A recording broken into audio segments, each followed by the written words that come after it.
Assalamualaikum dan salam sejahtera. My name is Ahmad Asfar and welcome back to my YouTube channel. So hari ni saya akan pergi ke Cameron Highland for a day trip with my wife sebab I nak celebrate my mum punya birthday dekat situ.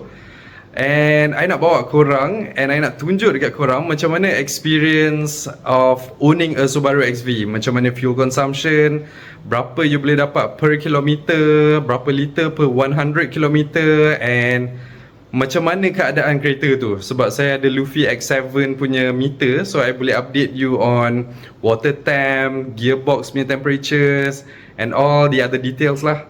So stay tuned.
Right, so basically macam ni lah pemandangan kat dalam saya punya cockpit saya.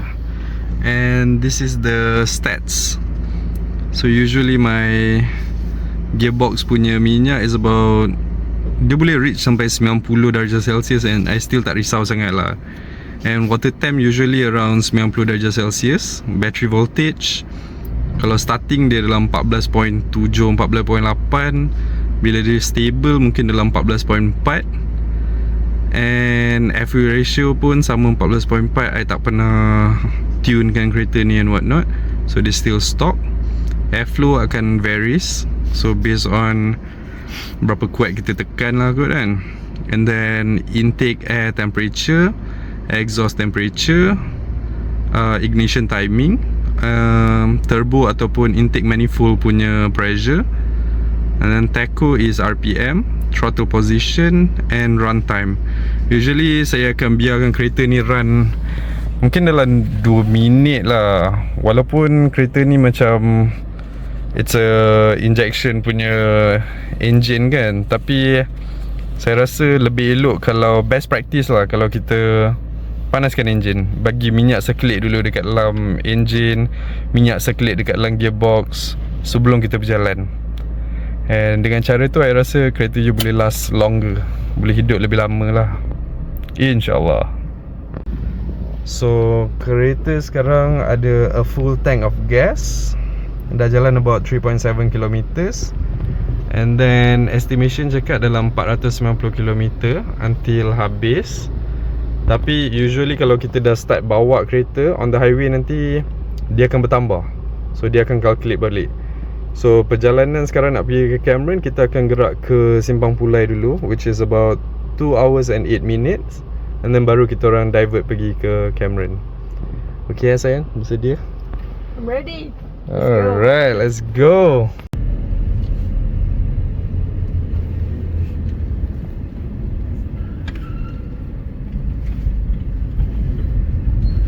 Okay, so basically the plan is untuk drive dekat highway pergi ke Cameron Highland, but then kita akan ikut ke Jalan Sembah Pulai. Sebab kalau kita ikut Jalan Cameron yang standard tu, penat juga sebenarnya sebab dia ada 600 turn. So saya pun tengah bawa penumpang kan, and saya nak utamakan keselesaan lah untuk journey ni. And kita akan try to cruise dekat atas highway, maybe about 120 ke 140 km per jam. And hopefully by 8.30 kita sampai ke Cameron Highland. And sekarang pukul 5.07, and kita orang akan berhenti untuk solat subuh dulu lah anywhere dekat atas highway nanti.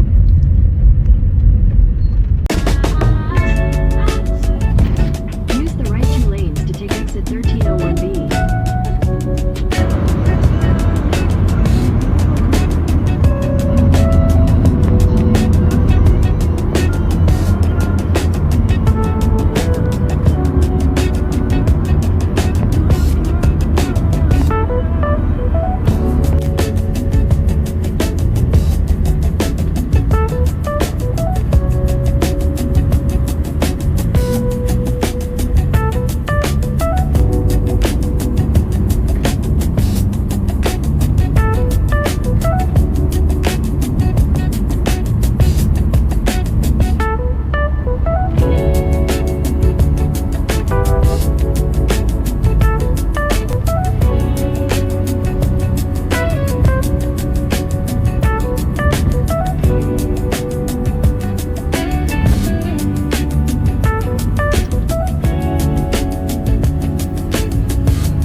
Alright, saya dah sampai ke Cameron Highland. I pun lupa apa nama tempat ni. Kejap lagi I bawa korang pergi on a tour untuk masuk ke dalam ni. So kereta basically successful. Perjalanan ambil masa dalam 3 jam 20 minit 25 minit tak silap. And inilah keadaan kereta saya, cemerlang. So let's go. Saya bawa korang pergi ke, saya rasa ni macam a chalet ataupun a cottage style resort or something. Nama tempat ni Balas.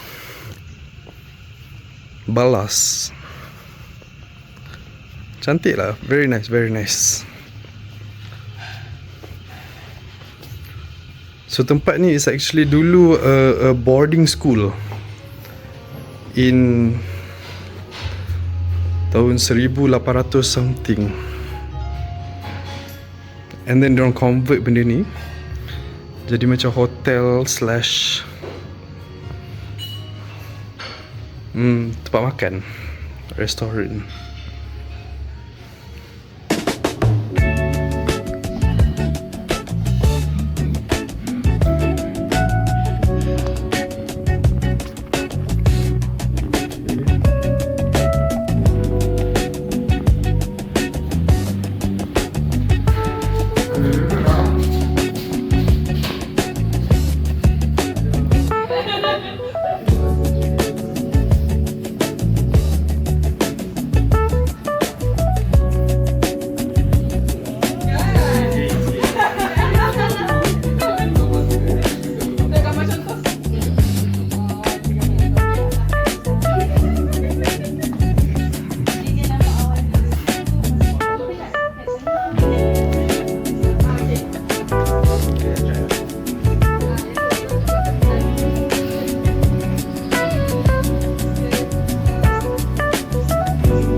Alright, welcome.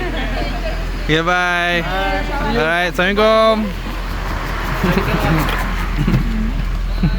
Bye. Hey man. Peace out. Alright, you too. Bye.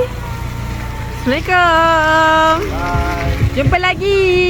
Jumpa lagi.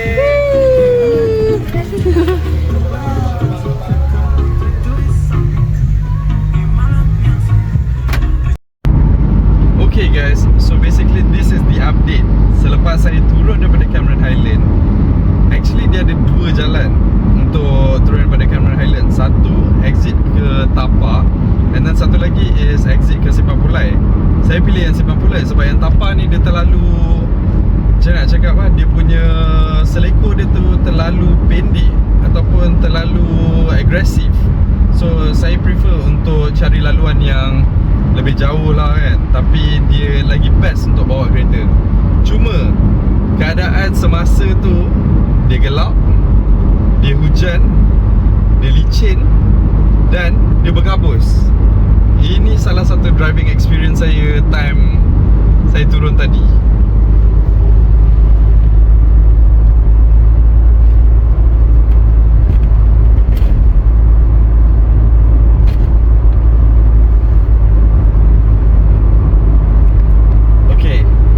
Basically, apa yang saya cuba sampaikan adalah, kalau bukan kerana Subaru XV punya teknologi symmetrical all-wheel drive dengan dia punya boxer engine with the low center of gravity, I cakap dengan you, I tak ada confidence untuk bawa kereta. Oh, especially dengan tayar. Sekarang ni I tengah pakai tayar Toyo Proxus CR1, and although dia punya grip dia time wet condition is not the best, tapi disebabkan dia accompanied by all of these other technologies kan, and some more I dah loweredkan dia, so lower center of gravity, it is actually one of the best experience you can drive. You boleh, I can vouch your safety lah bila you tengah bawa dekat dalam keadaan yang basah. So sekarang ni I dekat Lobo Raya Utara Selatan, heading back to Kota Kemuning. And keadaan sekarang ni I dah jalan about 451 km, and my estimation boleh pergi lagi 350 km. Boleh nampak 450 km ni kan. Alright. Yes sir. Okay. So what I'm trying to say is, okay, cuba tengok meter tengah tu. This is dia punya average fuel consumption, 7.4 liter per 100 km. Not bad lah kan, for a 12-year-old car yang ada sistem all-wheel drive, and body dia agak berat, I think about 1.5 ton, and dia pun ada a towing capacity of 1.5 ton juga.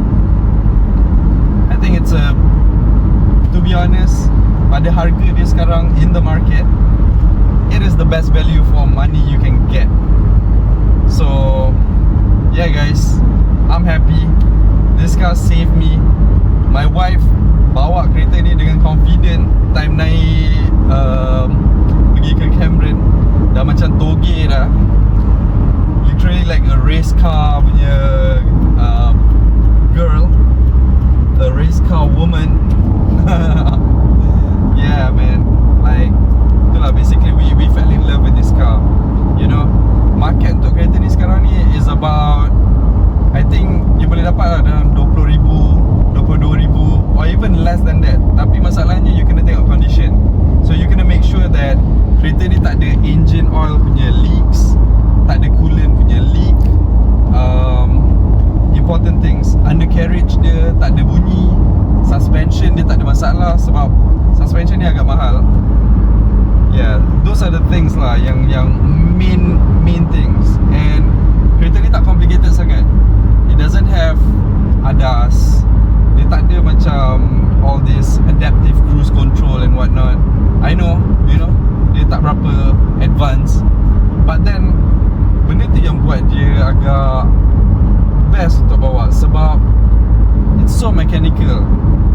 macam kalau ada apa-apa rosak kan, benda ni senang nak repair.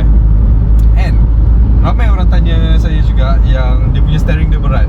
Betul, sebab dia tak pakai electric power steering. Dia pakai macam hydraulic pump punya steering. Cuma benda ni dia buat you lagi confidence bila you bawa laju. Of course you nak masuk parking, you akan rasa macam a bit, you know, heavy lah dia punya steering wheel dia.